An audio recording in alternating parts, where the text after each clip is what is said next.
Next up, Tribe 9. This is one that we've both been kind of excited for a little bit now. So, we talked about it, and like even when you brought it up, and I first looked at it and went, and I saw who was part of it, and I went, that sounds like the Danganronpa creator. And lo and behold, it is the Danganronpa creator.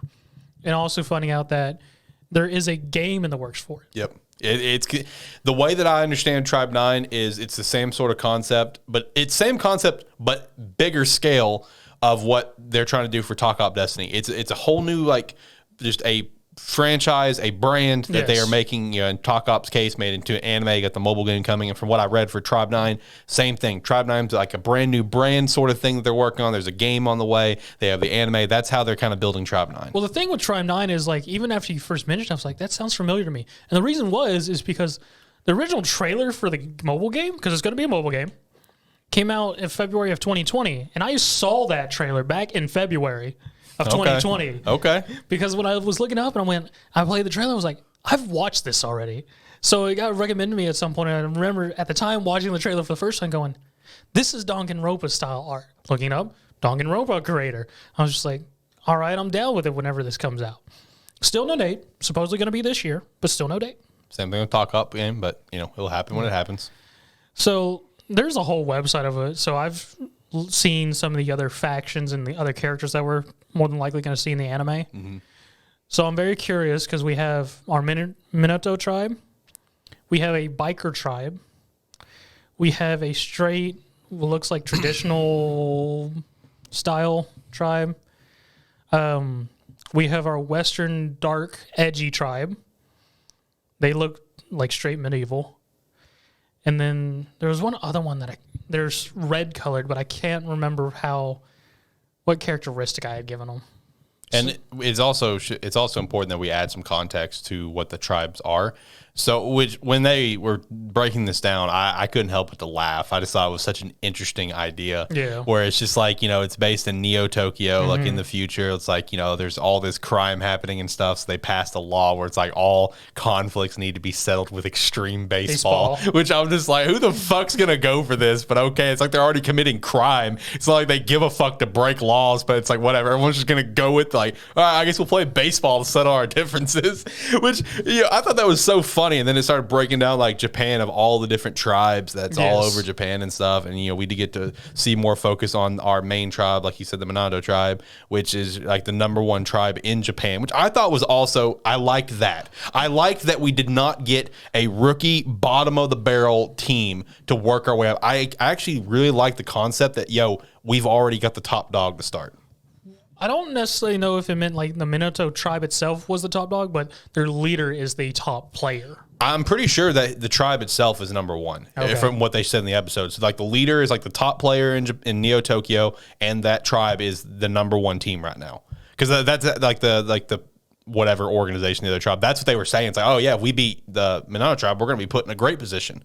They're the number one team, which I liked that. I thought that was it's different. We always get the underdog story. We always get that. We do get the the top dog story every once in a while, but not as often as the underdogs. So I actually really like that concept. I thought that was nice. But I just thought it was funny where it's just oh yeah, there's all this crime happening, so they passed a law where all differences need to be settled with extreme baseball. I'm like, yeah, sure, let's just fucking go with that, I guess. Everyone's just gonna saddle up, play some baseball, and which is ridiculous because when it says extreme baseball, it means extreme baseball because home plate is at some random intersection, almost looks like. Yeah. First place is a random big old shrine, which if I knew location would probably be recognizable to me.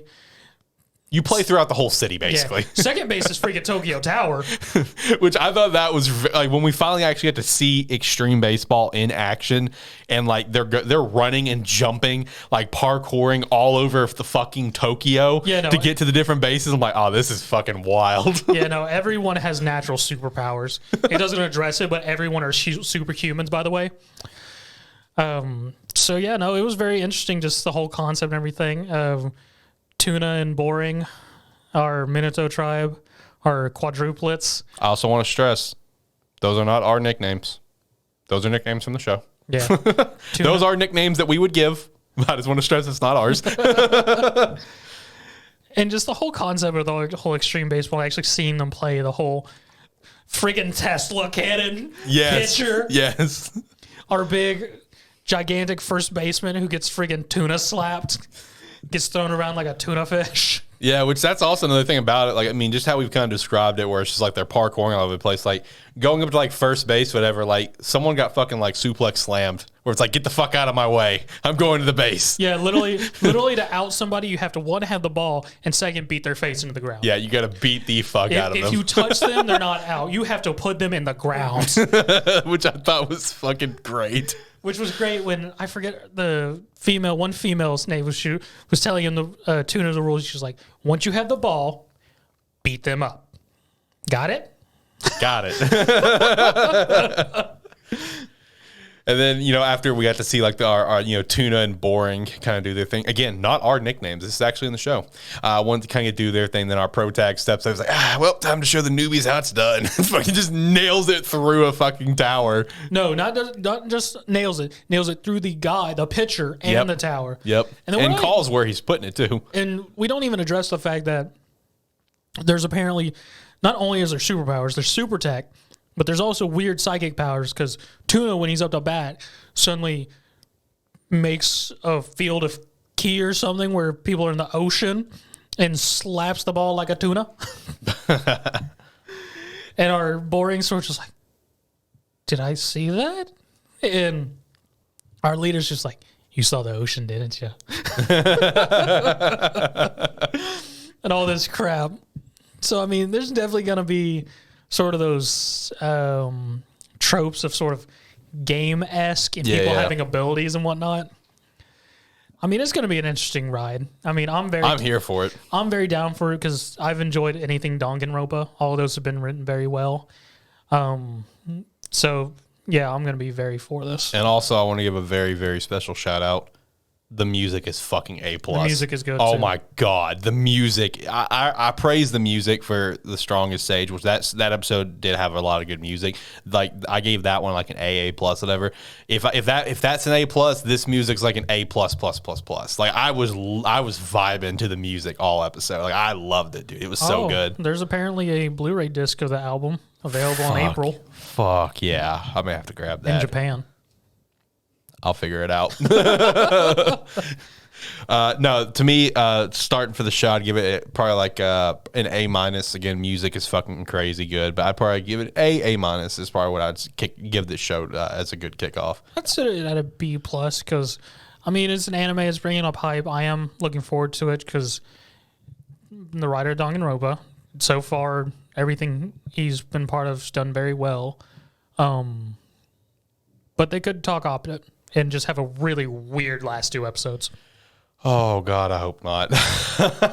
Talk Off was such a fun watch, but, man, those last couple episodes was... While, I mean, it was cool to watch. The fighting was cool. Had that going for us. The kiss still fucking throws me off. That came out of nowhere. Complete left field, Ann. Dude, it did. But no, this is actually pretty good. And also, just to clarify, for anyone curious, this is actually only available on Funimation. Yes. I think this is actually the first show we've ever reviewed that's only on Funimation. Everything we've ever done is on Crunchyroll. Yeah, it's on Crunchyroll as well, usually. So yeah. Shout out to Zach for letting me borrow his Funimation.